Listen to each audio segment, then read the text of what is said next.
Tickets. Tickets, please. Your soul.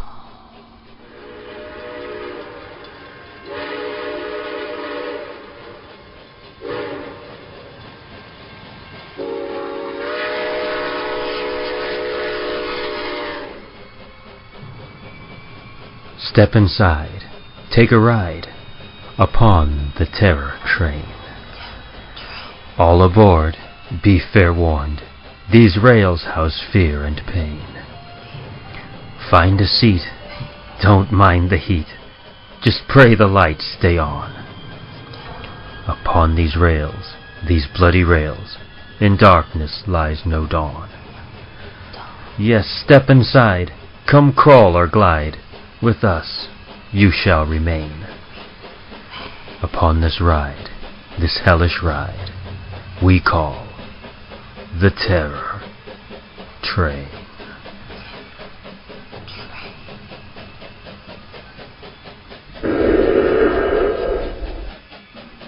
Ticket, please.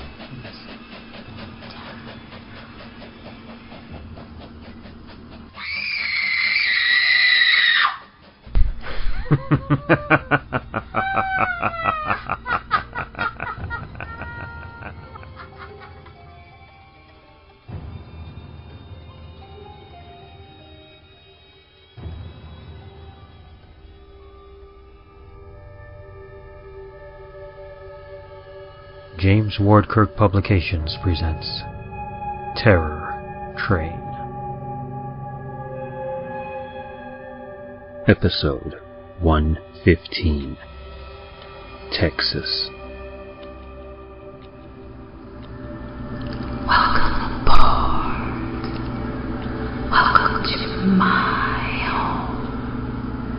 I am the disembodied voice, your ghost host, so to speak. Call me Terror.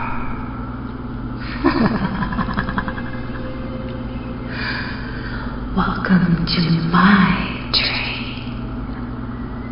Be you dead, undead, or of the living.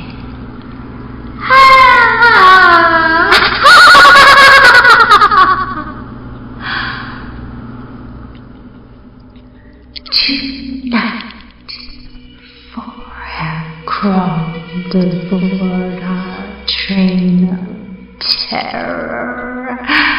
Ooh, I like that. Yes, 4, and the door shut permanently behind them.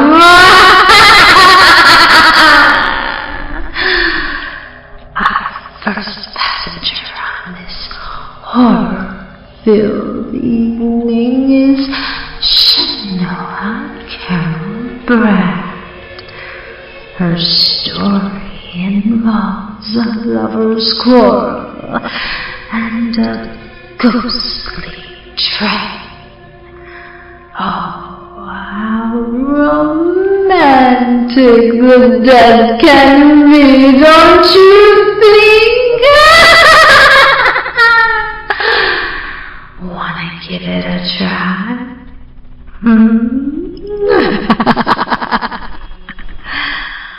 A bloody ticket is handed to our conductor, which reads, Shanoa Carol Brad, live tracks.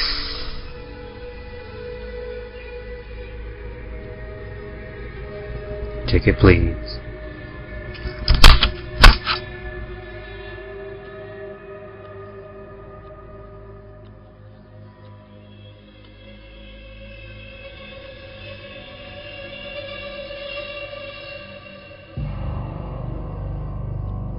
Live Tracks by Shanoa Carol Brad.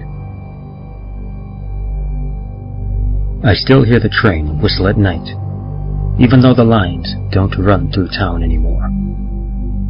I hear it most often at the edges of sleep, wailing through the dark and piercing the night, making sure I never forget, as if I could.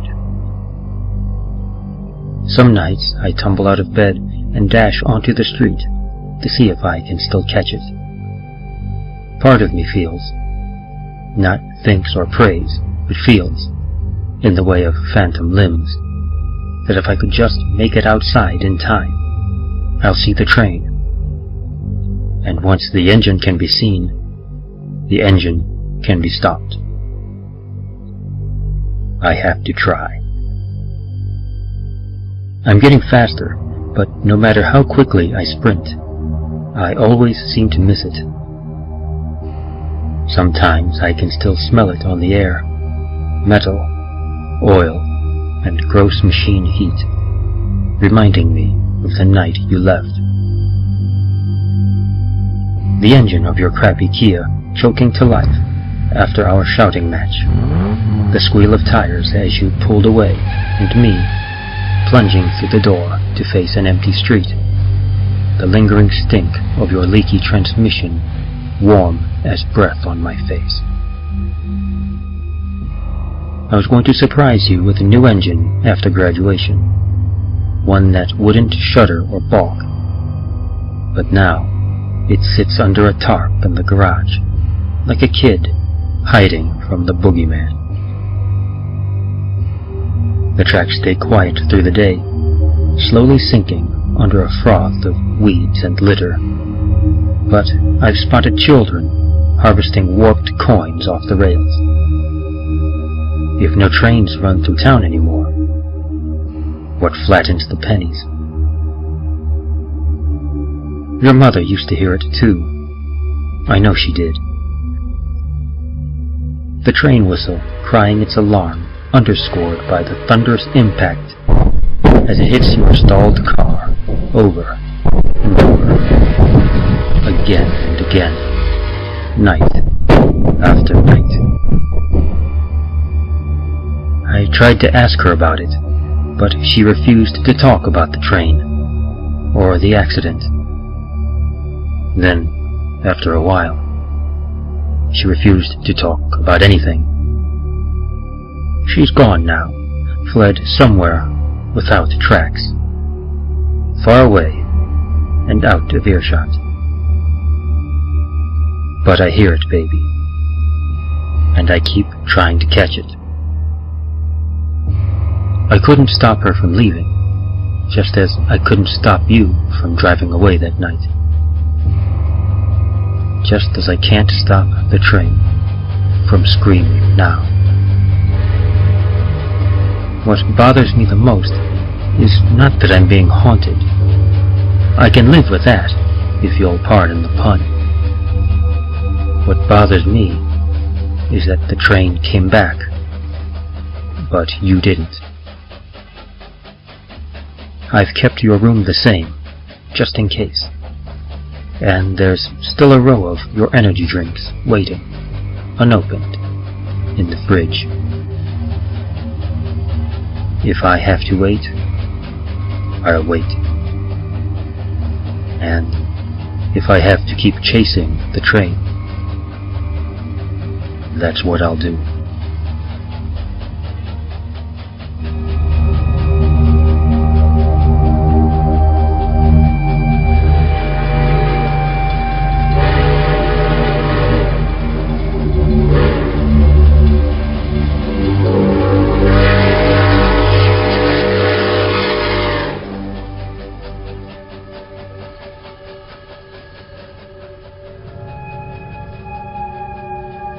Two poets have boarded tonight's track. Seems familiar, these two men of the melodic macabre. The cadence is deadly.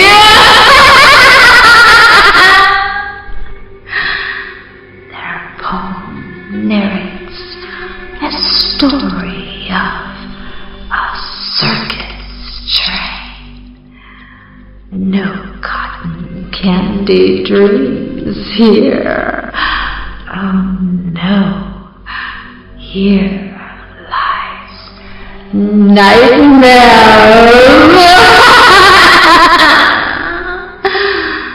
And terror gives you fair warning. This recording contains calliope music.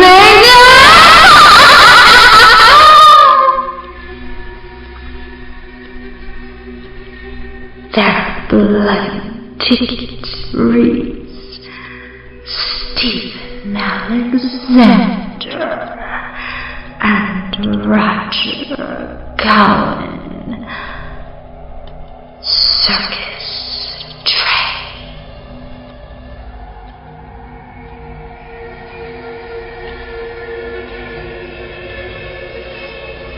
Ticket, please.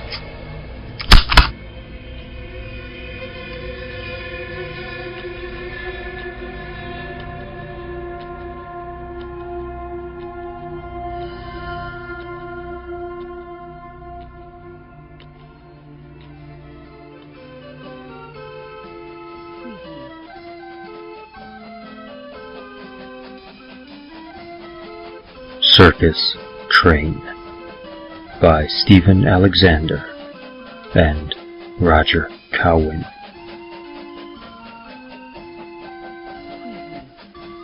The circus train rolls toward your town to set up tents of wonders and delights.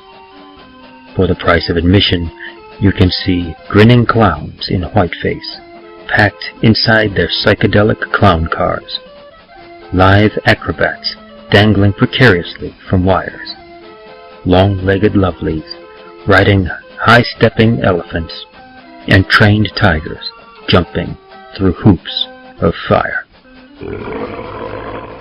For just a few dollars more, you can pass through the door and dance with the three-legged tap dancer, rub cheeks with the bearded lady, or take a ride on the goat boy's back.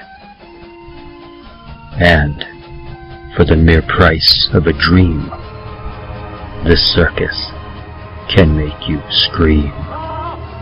With bloody beheadings, bodies swinging from hooks like grotesque pendulums, innocents burned alive by devil-faced fire-breathers, and pin-headed geeks feasting on human flesh. It's all up to you. Just choose your delight. From fantasy to nightmare, pleasure to pain, you can find it all today, arriving on the circus train.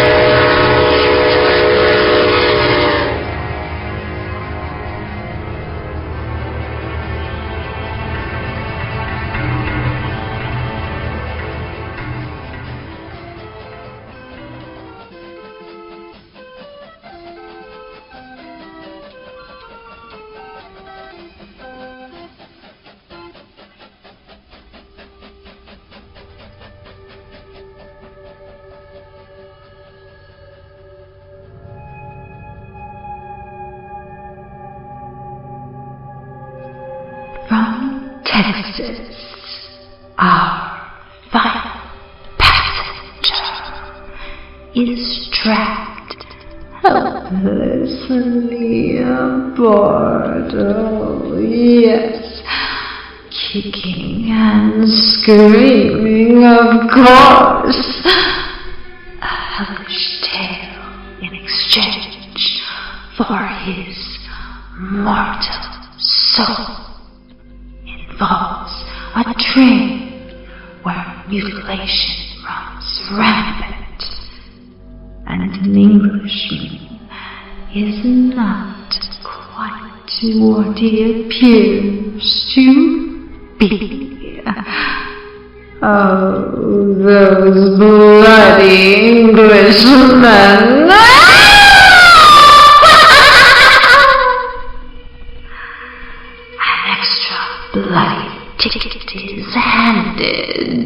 our conductor. It reads A.P. Gilbert, the meat wagon.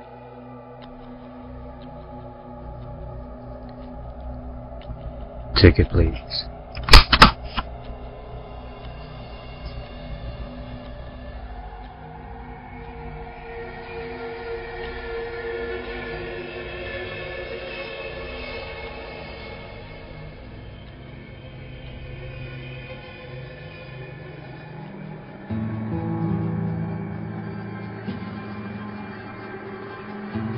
The Meat Wagon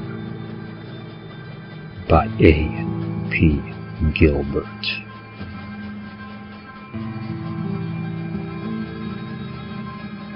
It was known by some as the Cuntmobile, by others the Fuck Wagon. It was what it was, a whorehouse on dusty rails of iron. Only 2 stops, 300 miles between. 300 miles of blood, semen, and good old-fashioned screams. Screams of pleasure, or screams of pain, depending on the desires of the clientele. Everything was catered, and anyone was welcome, so long as they had the silver to pay. 5 men stood at the station when the meat wagon pulled in, with a rush of sickly scented smoke, and a cry of reluctant brakes. They paid their coin to the black man when he stepped from the engine bay. They chose their meat with fingers pointing silently through carriage windows at painted whores with fearful eyes. These 5 iniquitous men had sick thoughts in their minds and erections in their dirty pants. A 6th man stepped aboard the final carriage as the train began to move. He turned and pulled the silver timepiece from a pocket in his immaculate black frock coat. He looked at the initials R.F. inscribed into the back and smiled.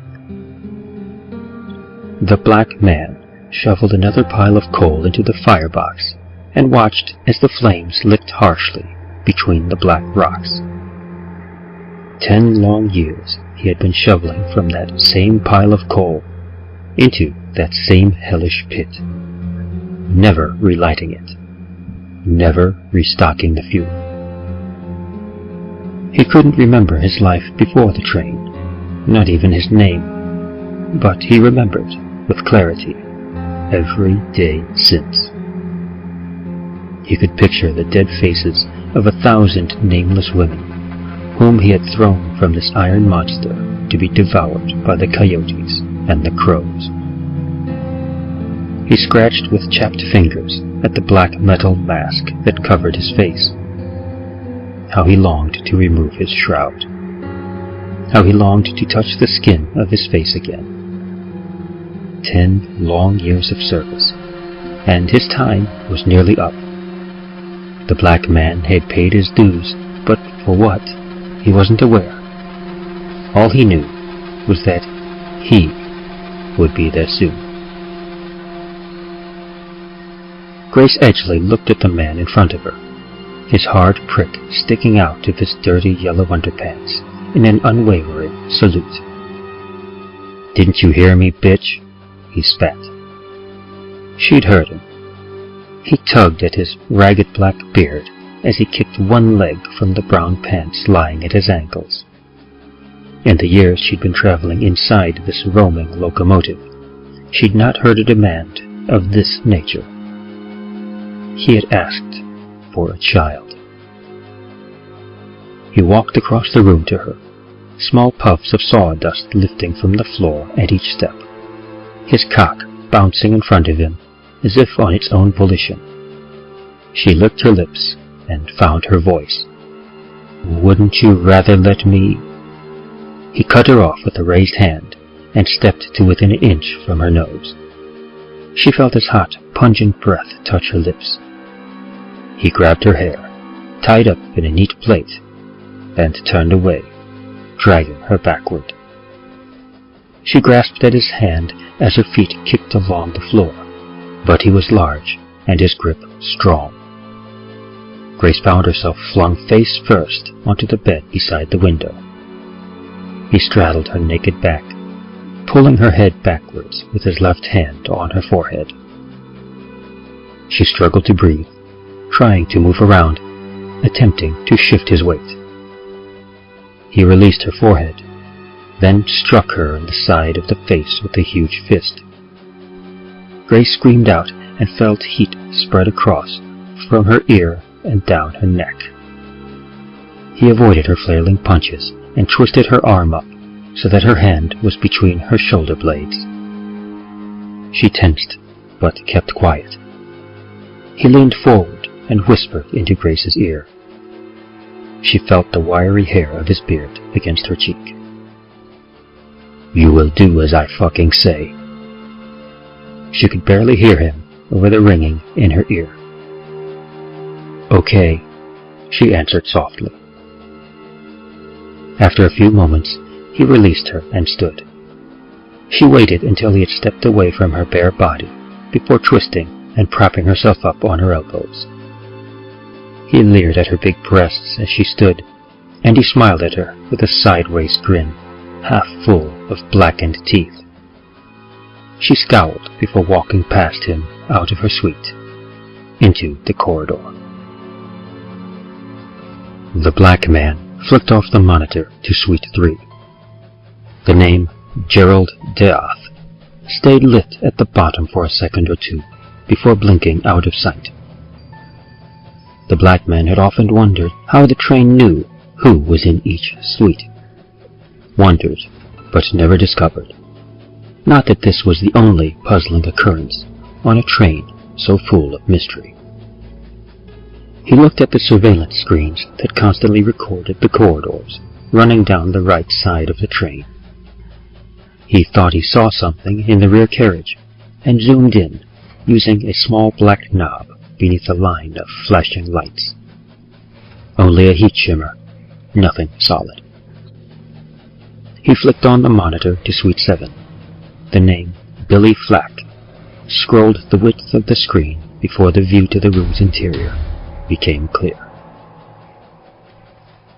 Billy moaned again as he reached completion. The red-haired woman kneeled down below his waist, holding him between her lips, moving back and forth. He enjoyed watching it.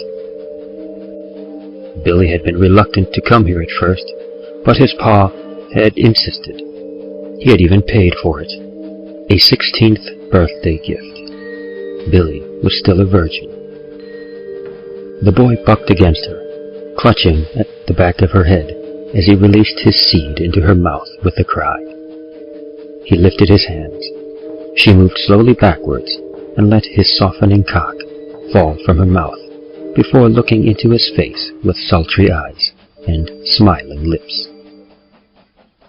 Billy leaned back against the hard wooden wall, peering from the window at the barren landscape rocketing past. He listened to the clackety-clackety-clackety-clack of the wheels against the rails. The noise vibrated through his body, and he felt his erection return. "What the fuck do you think I am?" Gerald asked again. "You asked for a child," Grace said, a smile touching the corner of her mouth. She had returned to the suite cradling a baby under a year old. The child lay, eyes almost closed, wrapped in a soft wool blanket, cooing gently. The children of the working women, for there was a surety that children will be born on a train such as this, lived in a carriage at the rear. The girls groomed for their time aboard the Iron Beast. The boys forgotten the moment they left the comfort of the womb. Grace looked down at the child. She knew that she would never let this man take her. "Do you really think you're in a position to mock me?" the man said with a snarl as he slid the small window behind him back on its runners. His voice softened. Sand and sawdust formed a vortex in the corner of the room. His long hair blew in front of his face. "Bring me the child." He held his arms out to her. Grace looked at the baby, then to him, then past him to the open window. "No," she said. "If I have to come to you, I'll cut your tits off before we're done." Voice cracking, the calming tone gone. Grace didn't answer, but just cast her eyes back down at the innocent face of the baby. "Let's hope this works," she thought. "I've had enough of this shit," Gerald said as he strode towards the naked woman and the child. "Give me that thing." He reached out to grab the baby, but Grace turned to her right. The bearded man grasped Grace's arm and whipped her back around. Grace unsheathed the short blade from its scabbard beneath the infant's wrap and swung it in an arc to slice into the stomach of the man. She felt the knife tear, deep and long, through sun-baked skin. The man fell to his knees, arms wide, his face etched with disbelief. "What the hell did you just do?" He tried to stand, but his foot slipped in the mess which had spilled from the hole in his belly. He slipped sideways, and his foot dragged more guts from the wound. It was a bloody tug-of-war. Gerald's head hit the wall, and his eyes rolled back in their sockets. Only the whites showed. Grace turned and put the baby on the soft bedroll. When she turned back, the man had roused. Although he still lay on his side, he began to pull at his soft innards, trying to pack them back into his blood-drenched belly. "I'm going to fucking kill you," he said. "I'm going to fucking kill you." Grace sat down next to the baby and stroked her hair until the child had settled and her eyes closed. She reached under the bed and pulled out her brown, knee-length stiletto boots. She watched his frantic efforts as she carefully laced them up, then stood and stepped forward. The black man had seen that shimmer again move slowly up the train, while Grace Edgley performed her severe act of redemption. He knew what it was. Rather, he knew who it was. He knew him as Raymond Fogg. The monitor to Suite 11 flickered on, and he turned to watch. "So what will your pleasure be, handsome?" Her voice was sweet and sexy with a southern twang. The man in front of her was tall and surprisingly good-looking. He had a 2-day stubble on his cheeks and a cigarette at the corner of his mouth. "What's yours?" he asked. Matilda walked across the floor towards him as she unbuttoned her low-cut blouse. She opened it up, revealing her firm white breasts, accented by tiny pink nipples. He reached out and took one between his finger and thumb, pinching it. She moaned, "Harder. I like it hard." "I hoped you'd say that." The good-looking man seized her throat, spat his cigarette to the ground, and bit down onto the top of her breast. Matilda tried to pull away, but he had his arm around her waist. She smacked her fists against his shoulders, and then at his head. He released his bite and lifted his head before thrusting it forwards, plowing it into the woman's face. She fell to the floor, and her head struck the corner of the bed. Matilda moaned as he pulled her viciously onto her back. Her small breasts shook gently. Blood seeped from the wound just below her collarbone and stained one side of her white blouse. She tried to turn her head. Gray filled her world. Her strength drained along with the color. Cold steel touched her skin. She tasted copper at the back of her throat. The cowboy turned Matilda's face to his. He kissed her deeply as he moved his weapon up her long white leg. It reached her thigh, and rough hands pulled her legs apart. She couldn't oppose it. The whore was dry, resisting the barrel of his Colt SAA. He spat and pushed harder until her hole yielded, and it let it painfully in. Matilda let out a small cry, but she didn't move away. He smiled as he watched until the pistol was in up to his trigger finger. He cocked the hammer with one split-nailed thumb. Raymond Fogg was the gentleman in the black frock coat, and known by many names: Roy Frith, Richard Fairweather, Ralph Faust, among others. He watched the children play in the unlit wagon at the rear of his train. He smiled as their mothers, aunts, grandmothers, the unchosen whores, held them lovingly. They saw him watching and cowered away from his smiling face. He chuckled, a deep, inhuman sound, as he raised one hand to his brow in a salute, before adjusting his gold cufflinks, tightening his cravat, and turning away. Gerald had just managed to push his guts back into his swollen, distended belly when Grace's heel stamped down on his naked penis with such force that his scrotum split, one testicle spilling out to hang from a thick, bloody rope. The man retched and drew his knees up, opening the gash across his stomach. His guts spilled out again with a gush of blackening blood. He tried to breathe, but all he produced was a thin whine. "You're not looking too hot, mister." Grace bit down gently, seductively, on the top of her tongue, and raised one eyebrow. "I think your child-fucking days are over." He looked at her with wet eyes and a fury more extreme than any he had felt before. He wanted to speak, wanted to tell her that he was going to shove her little knife so far up her disease-filled cunt that it would graze the back of her throat. He wanted to speak, but he couldn't. The pain in his cock and the ache in his belly had linked arms and become best of friends. The pain was so huge that he was struggling to breathe. Grace lifted her foot again and rested the point of the heel on the surface of one open eye. Gerald's arms slapped uselessly at her calves. The eye blinked reflexively, but was unable to close as she continued to apply pressure. Even after these 10 years, the black man had not become accustomed to the depravity aboard the train, and was sickened by the abilities of humankind.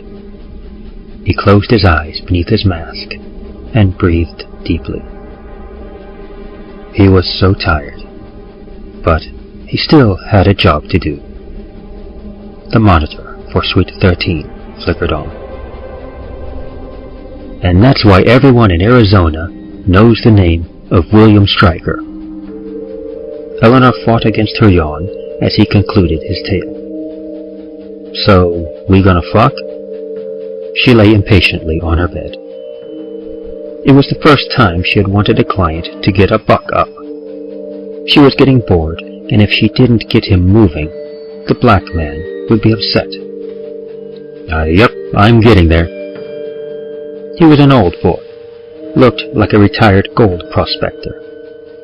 Long gray beard and hair tied up in a loose, greasy ponytail at the back of his head. Eleanor was at least 30 years his junior.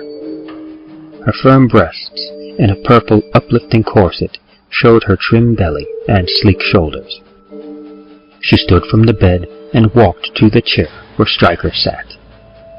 She reached out and stroked his bearded cheek. "I'm not one for waiting." She unlaced one side of her corset and started on the other. "Now, why don't you help a gal out and slip those big, heavy boots off?" He bent down with a struggle never taking his eyes from the dark-skinned breasts, which had been released from their silky prison. He fingered his bootlaces. Eleanor reached behind her head and pulled the stick which held her hair at the top of her head in a neat bun. Her hair spilled down like a silky black waterfall, and Randolph's breath caught in his throat. He returned to his laces with a renewed fervor. The woman with the coffee-colored skin took his hand and pulled him up. He put one hand on the arm of the chair to help his progress. He was shorter than her. It ceased to matter when she crouched down. She unbuttoned his pants, and they dropped to the floor to reveal a gray-haired, semi-erect penis. She breathed through her mouth and tried hard not to show her disgust. She stood again and led Randolph over to the bed, where he lay on his back. She wasted no more time as she bent and slid her knickerbockers to her ankles to reveal her hairless sex. The old man licked his lips and reached out a hand to touch the folds of skin between her legs. Eleanor climbed on top of the man. His cock stood proud. She spat on her hand and rubbed it between her legs, leaving it shimmering and wet. She lowered herself down slowly, until he was in her all the way. She moved herself up and down, her hands against his thighs, until he closed his eyes and panted. She kept him deep and rocked backwards and forwards. She was surprised at the moistness of her twat. His panting quickened. She closed her eyes and leaned her head back. His cock pulsated with an imminent ejaculation, and Eleanor tightened her pelvic muscles to draw his orgasm out. He tensed, and she opened her eyes. He stared back, eyes wide, hands clutched across his chest. She felt him shoot his semen deep inside her, and watched his face go blank. She stopped moving, and his hands released each other and flopped to their sides.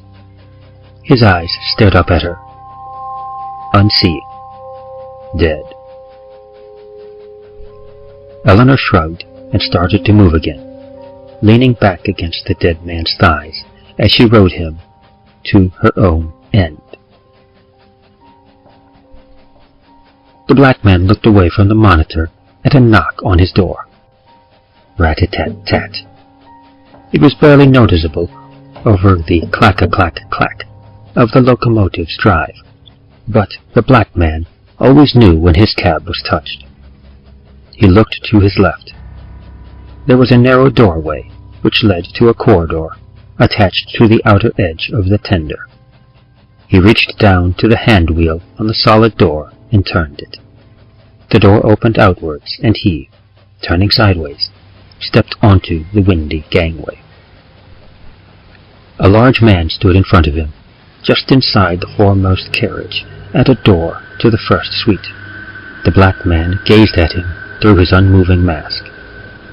The head of the train's tallest client was slightly bent down, so as not to touch the ceiling. He had a shotgun shell necklace which hung over his hairless chest to his heavily muscled stomach. The black man pulled a notebook from the front pocket of his dark blue overalls and ran a finger down the inked list he had made from the names on the monitors. He looked up again at the cowboy as he found his name, Manford Burks. Manford moved aside as the black man peered past him at the blood-soaked slab of meat in the corner of Suite 33. There were no obvious features of it ever being remotely human. Maybe, he thought, he could avoid having to look at another set of cold, dead eyes. "I want another woman brought to my room," the man said, in a huge Texan voice that was easily heard over the rushing air from the open door. The black man turned his head upwards and pointed at a plaque nailed straight on the frame above the door. Manford began to read. "No, Oh, fuck this, he said. I don't read. Who the fuck reads? The black man looked straight into Manfred's eyes and began to speak. His voice was slow, breathless, and painfully raw, like a razor blade cutting through stone. The large man shook visibly as the sound etched its way beneath the mask. No refunds, he said. No exchanges. No arguments.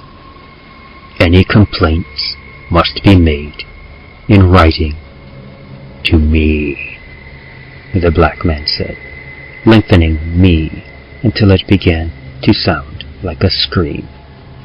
But how can I expect someone as plainly stupid as Manfred Berks to write anything apart from his own name?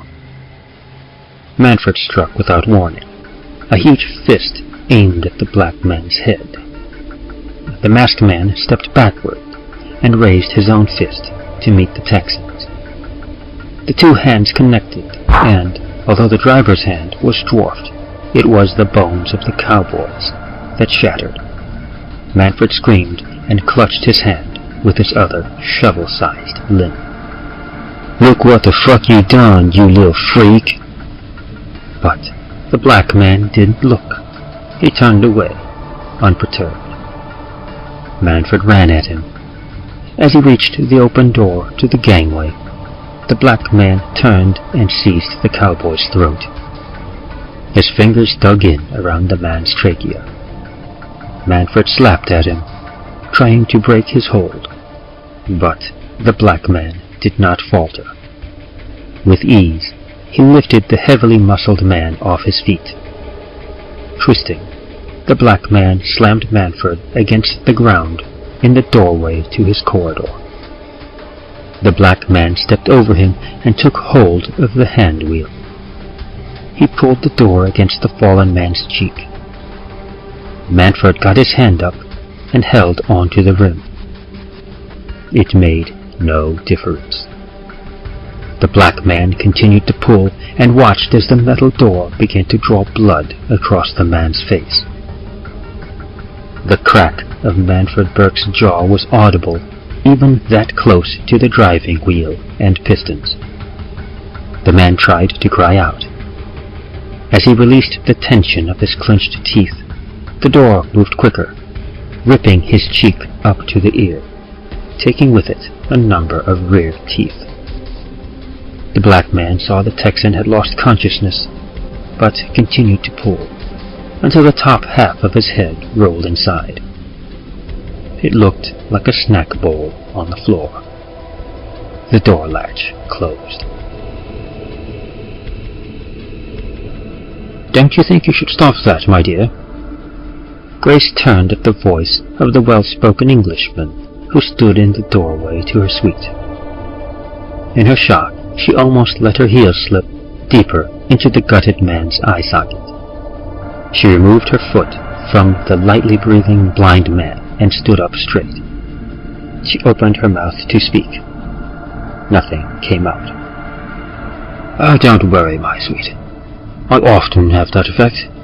People seem to lose their nerve around me. His voice, though soft and gentle, demanded complete submission. Now, do you really think we should do that to one of our clients? Grace shook her head slowly.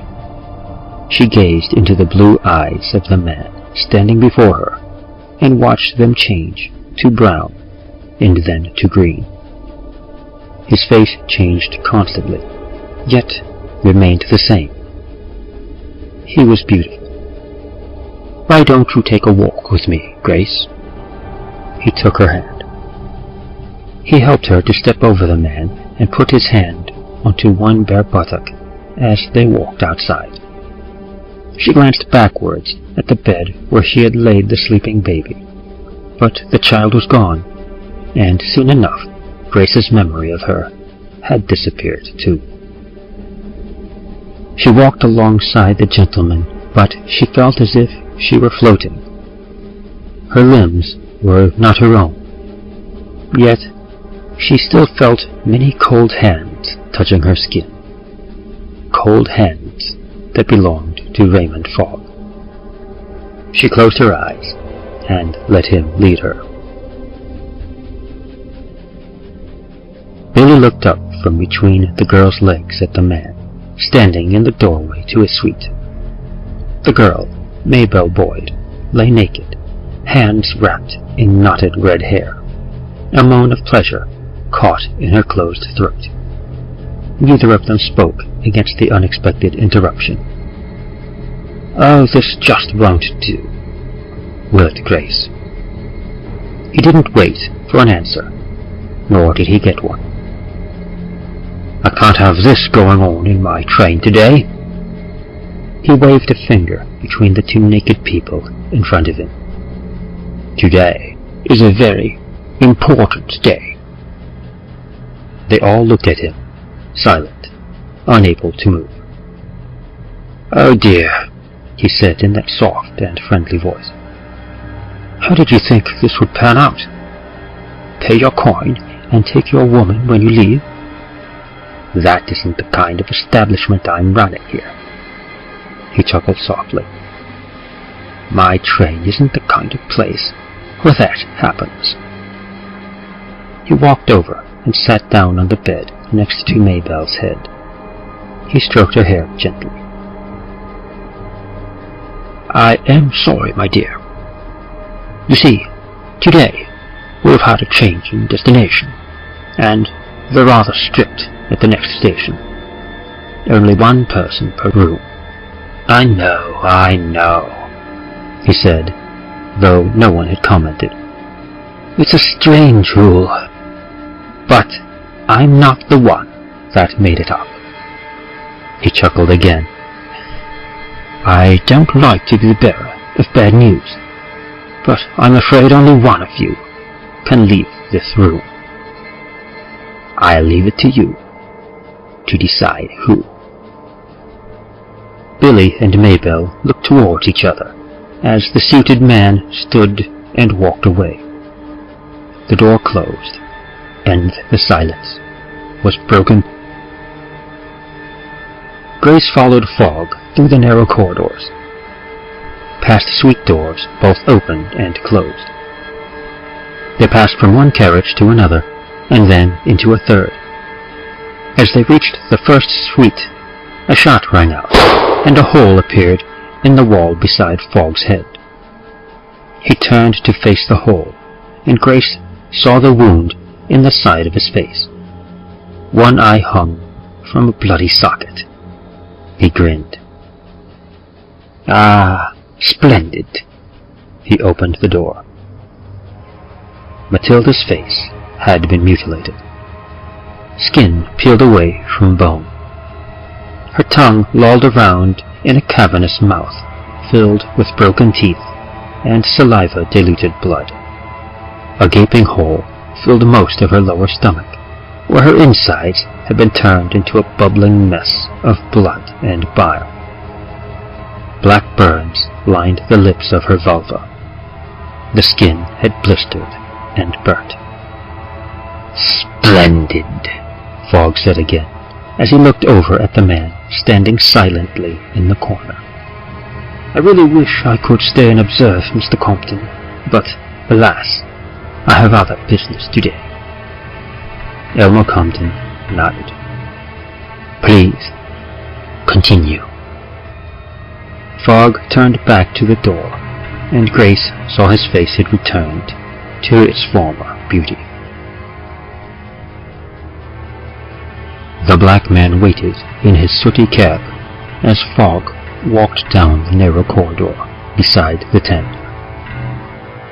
"It has been 10 years, he said, stepping through the doorway. The black man saw him for who he truly was and backed away. "You are free to go." Fogg's voice was like pulled testicles and ripping nails. "Unless, my friend, you would like to stay." The black man shook his head. Fogg took the black mask in his manicured hand. It slipped off with ease, and the black man felt air against his skin. "What is my name?" The first question that came to mind. "You'll find out," he said, "in time."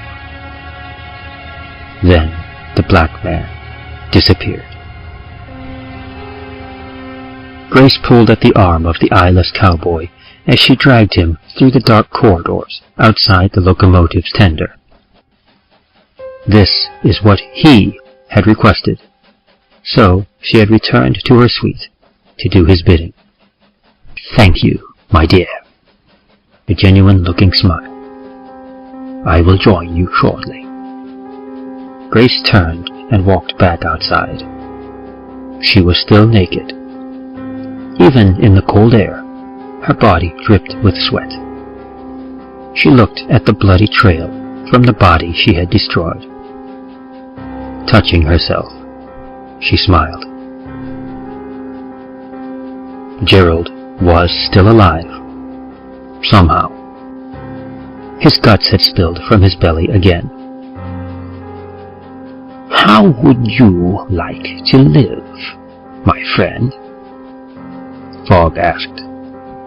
The cowboy nodded once and vomited onto his chest. "I'm very glad. Do you have a pen?" "No."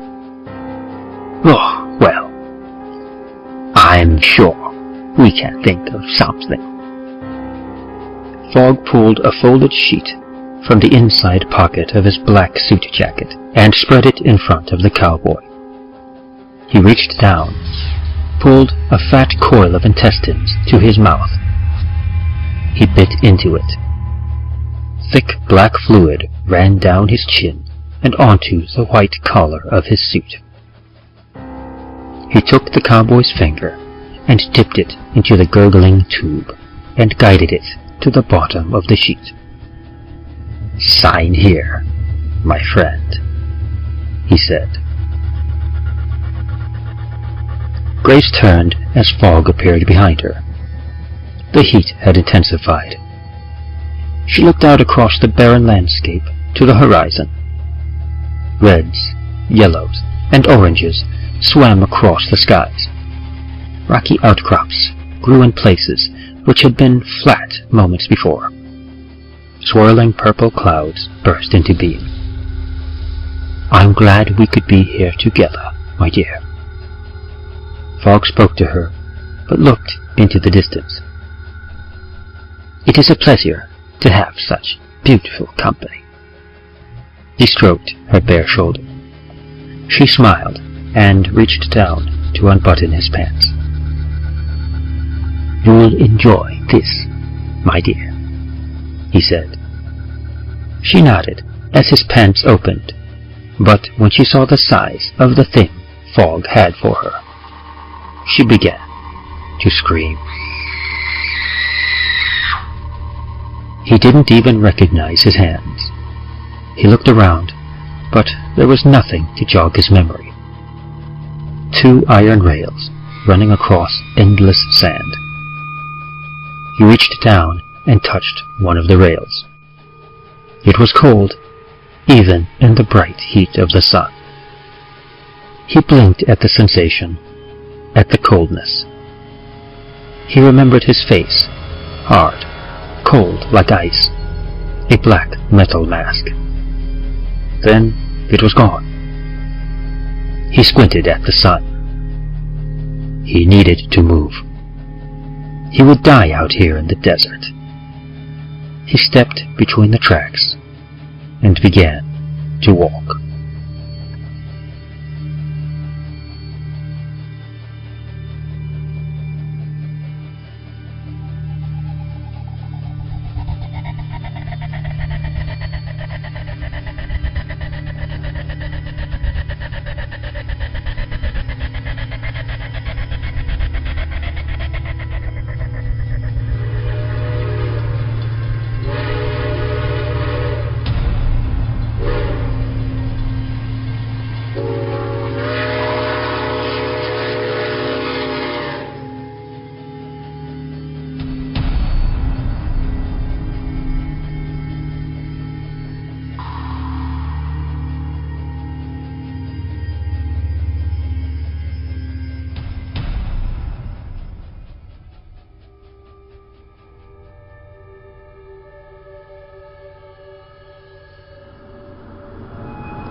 Yes, our guests have taken their permanent seats.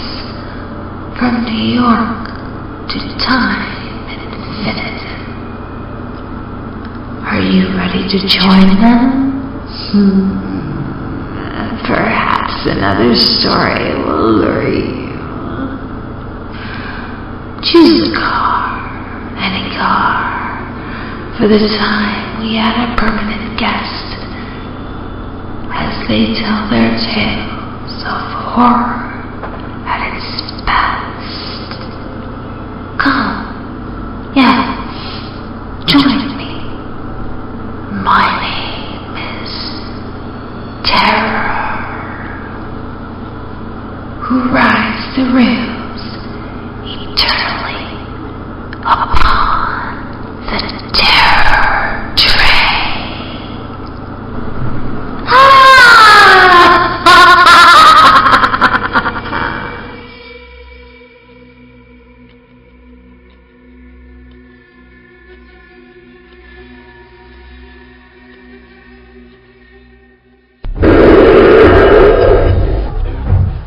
Survived this trek? No turning back. Dare resist, just try. Step back inside, we'll be your guide. So many ways to die. Upon this ride, nowhere to hide. With us, you shall remain. Upon this ride, this hellish ride, we call the Terror Train.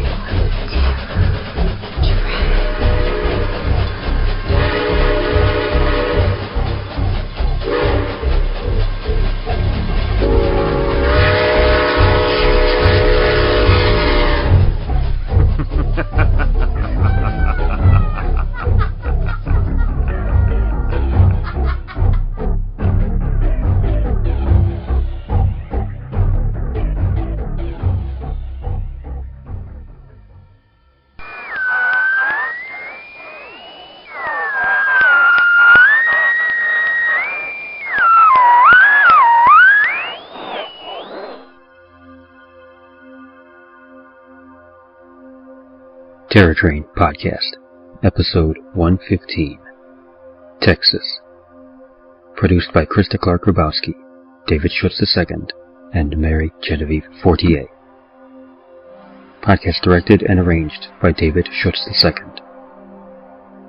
The Conductor, your narrator, was created by and played by David Schütz II.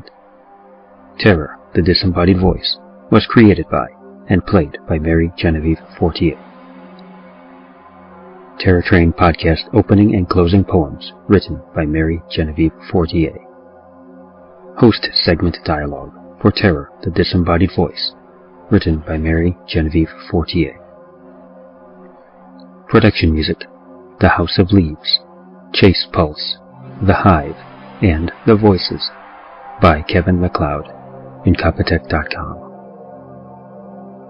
Featured works, Live Tracks, written by Shanoa Carol Brad. Production music, Echoes of Time, Version 2, by Kevin MacLeod, Incompetech.com. Circus Train, written by Stephen Alexander and Roger Cowan. Production music, Come Play With Me, by Kevin MacLeod, Incompetech.com. Circus Calliope, by Audiosparks.com. The Meat Wagon, written by A.P. Gilbert. Production music, Night of Chaos, Satiate, Only Strings. Evening of Chaos, Ghost Story, Measured Paces, Echoes of Time, Version 2, Controlled Chaos, No Percussion, Gathering Darkness, Controlled Chaos, Decay, Unseen Horrors, Classic Horror 3, and Bent and Broken by Kevin MacLeod, Incompetech.com. Additional sound effects by AudioSoundClips.com. Podcast program edited by David Schütz II. The stories and poems presented in the Terror Train podcasts are all featured in the James Ward Kirk Publishing anthology, Terror Train, which was edited by Krista Grabowski and A. Henry Keene. Cover art by Stephen Cooney. Content copyright 2014.